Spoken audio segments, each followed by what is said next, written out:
Hello guys, and in today's video I wanted to show you guys how I made a Lightning Spear Deadeye in just one divine budget.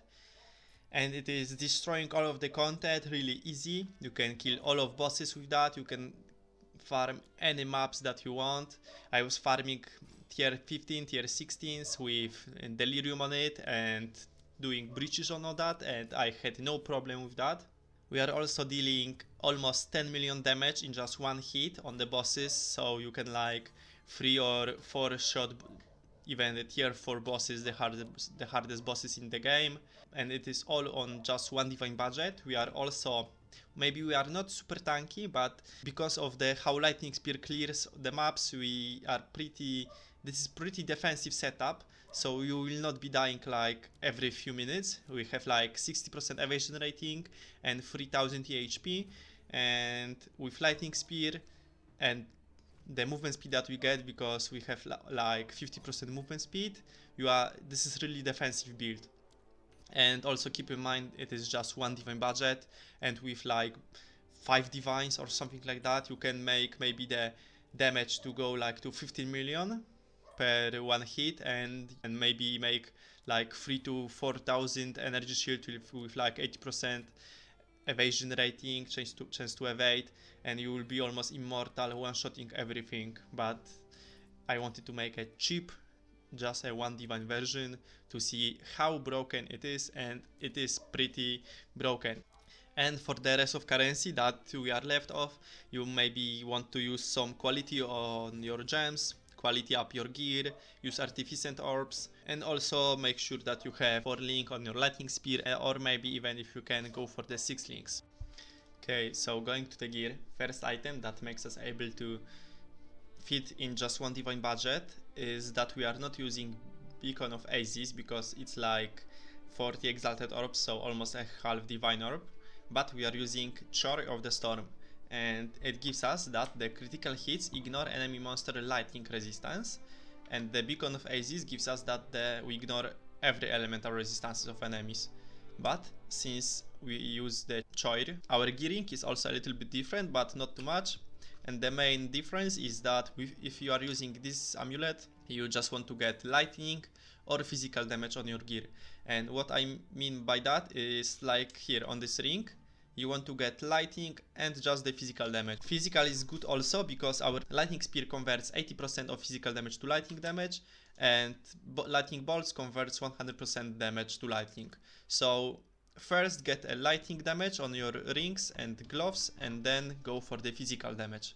So that's really important if you are using this amulet. Then we've got a Tangle Tongue, just because it's too OP, and it gives us almost free crit cap, a lot of base critical hit chance, which then provides us for almost 100% critical hit chance. As you can see, I'm right now at 75%, and that's just fine because of the scepter that we have. You want to get the highest critical hit chance that you can get, and then runes. And on this budget I couldn't afford a rune for the critical damage bonus, but if you can, just go ahead and buy the 2 runes for the critical damage bonus if you can. Okay, and going to scepter, so you really want to get a Omen's Scepter to get a Malice buff, and it applies on enemies critical weakness every 0.5 seconds, and the duration is 4 seconds, so we get additional 4% base critical hit chance on enemies. And thanks to that, and also this support that makes us that we have 15% more critical hit chance on blinded enemies, and enemies are blinded, bosses. That's how we get to 100% crit chance on bosses, and that's really important, because if you crit, you penetrate lightning resistance. Then another on scepter, you want to get intelligence and strength, because we need strength for just the scepter and also the infernal cry, and intelligence just because we need some intelligence for cast on critical. So our attributes looks about like that. You want to have about 200 dexterity, about 150 intelligence, and a little bit over 50 strength. Then for the gloves, maybe on gloves, first thing that I was looking for is the lightning damage to attacks, the most important, because Tangle Tongue doesn't have too much base flat damage. That's why you want to get flat damage on our gear. So first on gloves, lightning damage, then if you can afford, go for the high physical damage, and then some attributes, maybe you can get life, resistances, something like that. But life and resistances and things like that you can get on other gear pieces like belt, boots, helmet. And on gloves you really want to focus on getting lightning damage and physical damage to attacks, and both to be like pretty high rolled. So that's the most important on your gloves.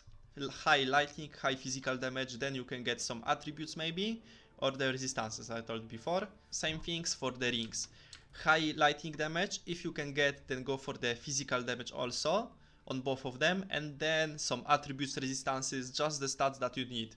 But first, very important, lightning damage to attacks and physical damage to attacks. And of course, if you have a higher budget and you have Beacon of Aziz amulet, you can go for any other elemental damage to attacks, not only lightning and physical, you can also get fire and cold damage. Then for the helmet, you want to get high energy shield, and if you are feeling a little bit squishy, you can also spec 3 points and go for the subterfuge mask for additional evasion rating per energy shield on helmet.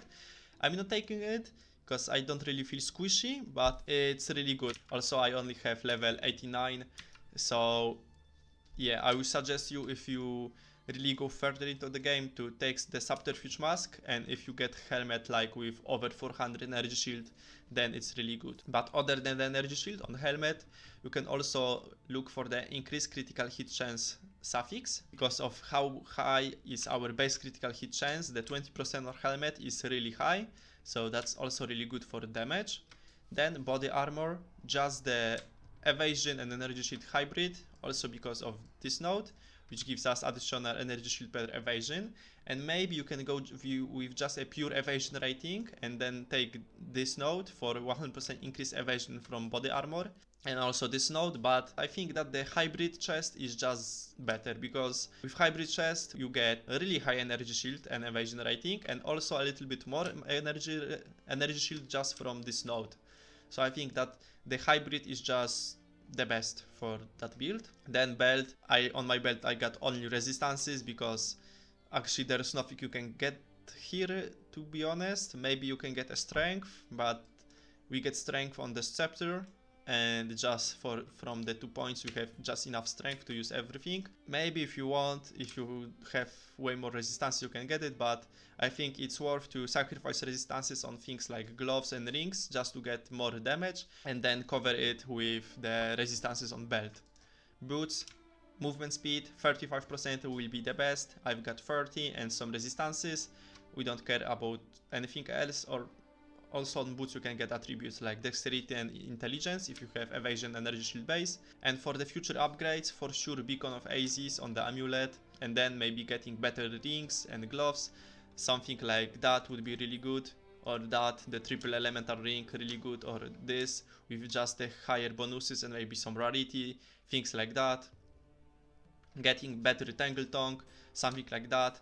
High critical hit chance, double critical damage bonus as the corrupted implicit, or just getting the 2 runes, so getting it with critical damage bonus. Critical damage bonus is superior to any other rune, but it's also really expensive, so I couldn't fit in one divine budget. Chest, just getting higher energy shield evasion rating chest. Belt, if you can solve your resistances, you can go for the ingenuity for a little bit more damage. As you can see, that's not too much, but it's like maybe 10%, something like that. So ingenuity is actually okay, just because of how weak are rare belts. Yeah, then maybe if you can get like huge in intelligence, as you can see, I've got some intelligence. I've got intelligence on my body armor, on some of the gear like this amulet. Maybe then you can go for the Hoa, but I don't think that's worth. So I will just stick with rare gloves, with getting triple prefixes for damage to attacks, like lightning, physical, and maybe cold or fire really high, and it will be way better than the Hoa. For the jewels, I've gone with just 1 or 2 mod jewels because they're really cheap. I bought them all for the 1 exalted orbs, 3 jewels, and I've got increased attack damage and critical hit chance. On this I've got critical hit chance for attacks, and on this I've got critical damage bonus.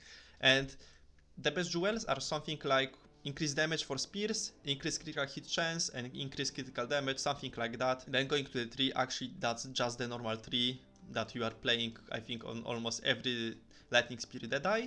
But if you are mapping, you don't really need those 4 points. So if you are mapping and you are maybe dying too much, you can think of taking those nodes to get a little bit more energy shield and evasion rating, or grabbing these two for extra movement speed, some evasion rating, or even taking the subterfuge mask. And then only if you go on the boss you may take those points, because you don't really need 7 frenzy charges just for mapping. It's just too much. But for bosses, make sure that you have all the frenzy charge nodes to get 7 frenzy charges. And also remember to take this keystone, Internal Youth, and with that your life flask recovers your energy shield.